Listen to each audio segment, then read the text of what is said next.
Now it seemed like rappers being shot in the hip-hop community has became a common thing, from Biggie, Tupac, Big L, Nipsey Hussle, Pop Smoke, Stack Bundles, Chinks Drugs, and the list goes on. But today on this video, we gonna speak on some rappers who was shot and was lucky enough to survive. Now on today's episode of Shot, we gonna speak on Suge Surf, Lloyd Banks, Gillie the Kid, and J.R. Ryder. Now here's their story. Now, Suge Surf is a battle rapper out of Newark, New Jersey. Suge Surf hit the scene around 2009, 2010, battling on Smack URL, making a name for himself. Surf will quickly become a battle rap superstar and go on to battle other battle rap superstars like Hitman Holla, Conceited, Tay Rock, and K-Shine, just to name a few. While putting out music while battle rapping, Suge Surf would become one of the first battle rappers to break the stigma of battle rappers not being able to make good music. Suge Surf would begin to work with Joe Buttons on a countless number of tracks and would start to create a buzz for himself in the hip-hop industry as well. But before Suge Surf would go on to work with Benny the Butcher, Remy Ma, Mozzie, G-Herbo, and Jim Jones, and put out his albums for 725 and Make Sure You Kill Me, and his album with Cali rapper Mozzie Blood Cousins, Suge Surf would find himself in some trouble that he might not made it out of. Now Suge Surf would be arrested on attempt murder charges in 2017,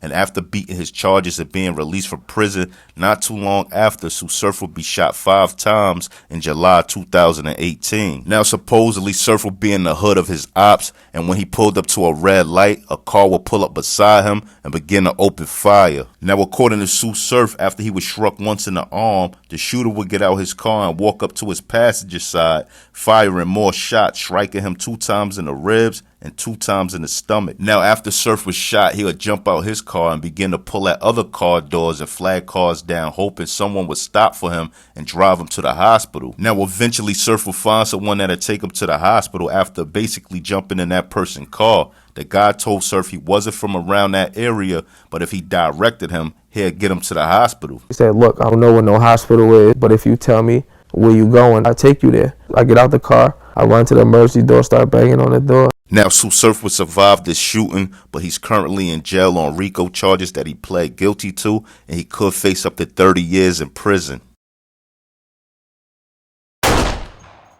Now, before Lloyd Banks dropped his classic album For the Hunger for More, with songs like Warrior, Karma, Southside Story, Lloyd Banks will be shot outside a Queens nightclub. Now, Lloyd Banks will be shot just a little over a year after his fellow G-Unit member 50 Cent was shot 9 times. Now, G-Unit members are no stranger to being on the other side of the gun. Now, Young Buck was shot twice in the home invasion. The Game was shot 5 times. 50 Cent was shot 9 times.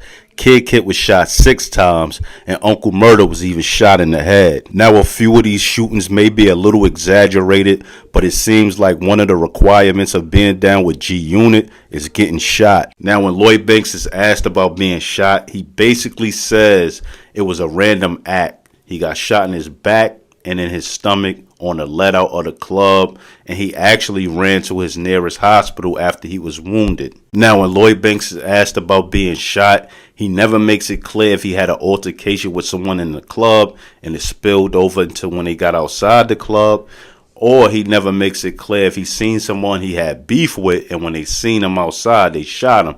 He never makes it clear. Now, here's an article I found about Lloyd Banks being shot, and it says, after exiting a club in Southside Jamaica, Queens in 2001, G-Unit rapper Lloyd Banks was shot twice in what's described as a random act of violence. He was hit in the back and stomach and ran to his nearest hospital after suffering his injuries. Worse yet, he woke up in the hospital on September 11th and watched the Twin Towers fall in disbelief. Now, here's another article I found about Banks being shot, and it says, on September 10th, 2001, Banks was shot twice while leaving a nightclub in Southside Jamaica, Queens. He was hit in the back and stomach and ran to his nearest hospital after suffering his injuries. Now, Lloyd Banks will speak about this whole situation on a song called If You So Gangsta, which is one of my favorite songs by Lloyd Banks, and he says, I'm only calm when I'm blowing that chrome, getting them flashbacks like, baby, hold on. I never thought I'd sweat so long and reenact the scene up my ghetto song. Eyes wandering off, breath all gone, stomach all swolled up, neck all warm, head still spinning off that Seagram vodka. Do you know who shot ya? Chick at the doctor. Now, whether or not Lloyd Banks was shot in the crossfire or he had an altercation that led to him being shot outside the club, it really doesn't matter because he pulled through the whole situation and ended up making history in the hip-hop game. Now, Philly group Major Figures will gain some success and fame in the late 90s and put out their debut album for Figures for Life in 2000 with their hit single, Yeah That's Us. Now, Major Figures member Gillie the Kid is signed to Cash Money Records in the early 2000s and did a ton of writing for artists on the label. His relationship would then sour with the label over money disputes. Now, after leaving Cash Money Records, Gillie hit the DVD scene and used the platform to create a buzz for himself as a solo artist. Gillie the Kid was on almost every underground hip-hop DVD moving, from Real Talk TV, Cocaine City, and Sub-Zero, just to name a few, where his name skyrocketed after speaking about his beef with Lil Wayne. Now, with all the newfound fame that Gillie will receive, Gillie will find herself in some drama that he might not made it out of. Now, on June 14th, 2006, Gillie would be shot 3 times, 2 times in his arm and once in his leg. Now, this is an article explaining the shooting of Gillie in the XXL magazine, and it says Wednesday, June 14th, in northern section of the native city in what's suspected to have been an attempt on his life. According to a statement from his lawyer, an unknown assailant began firing shots as the rapper attempted to get into his vehicle, striking him 3 times, once in the leg and twice in the arm. He was treated at Philadelphia's Instinct Hospital and released later the same night. At press time, the Philadelphia Police Department had no suspects, reportedly due to the rapper's lack of cooperation with authorities in the investigation. Gillie is perhaps best known as a member of the 7-member North Philly rap group Major Figures, who released their debut album Figures for Life in August 2000. Now, when Gillie is asked about this situation, he basically says he was in the wrong place at the wrong time with his jewelry on and a large lump sum of money that you couldn't fold, and somebody tried to. I was in a hood that wasn't mine. I was somewhere I ain't need to be. I was dripping. I took my licking and kept on ticking. Now, I want to say Gillie the Kid was very heavy in the DVD era. He was on every DVD moving. You know, he had a street persona, but he still was very entertaining and funny. And, you know, that opened the door for him to even do movies and take his career to other levels. You get what I'm saying? It had a lot to do with his impact on these DVDs, showing off his personality. You get what I'm saying?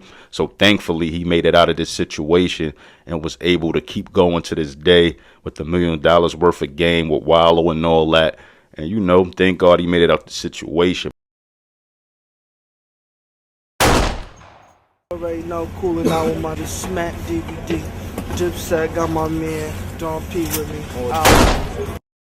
Now, JR Writer is one of the dopest members out of the whole Dipset crew, and even though he had a dope lyrical ability, he'll never get the push like other Dipset members Jim Jones and Juelz Santana. Now, JR Writer get most of his recognition for being on DVDs and his mixtape series for the Writer's Block, where he showed off his dope rapping ability and instantly became a fan favorite. Now, even though JR Writer was creating a buzz for himself along with the help of his CEO Cameron, JR would never break through with big mainstream success. Now, JR Writer would eventually put out his debut album for History in the Making in 2006 through Koch Records, which peaked at number 25 on the Billboard 200 and number 2 on the top R&B and hip-hop albums and the top rap albums. Now, this album has singles for Grill'em and Bird Call featuring Lil Wayne and Cameron and managed to sell close to 30,000 his first week. Now, after JR Writer got a taste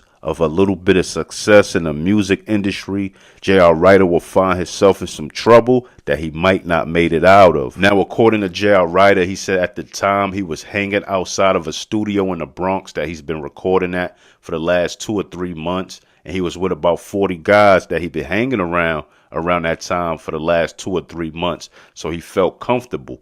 But he said 2 guys hopped out on him and began to fire shots at all 40 of the people that he was with, and they all ran. He said he didn't run because he didn't think that was the thing to do. He thought like, yo, we 40 deep, You know what I mean? We ain't got to run. We could either shoot it out, get it on with them or whatever. But he said when he did decide to run, it was too late. The guy fired one of the shots at him. It missed him, and the other shot hit his leg. Now, he said out of all 40 of the people he was with, only one person thought to come back and get him. Now, he don't know if this was a lineup or if they just got caught slipping, because he said he had his chains on and some of his homeboys had even crazier chains. You get what I'm saying? But them dudes ain't seem like they wanted to rob them. They seemed more like they was trying to kill something because they was just shooting. Now, after this situation, he said he went on to tighten his circle, and luckily it wasn't nothing too serious. The bullet went straight through and he was good. He was in DR a couple days later or whatever, and he was good. Now, this whole shooting incident actually happened in October 2009. Now, I found an article on this where JR Writer explains things a little better, and it's actually from the XXL magazine on their website, so let's get into it.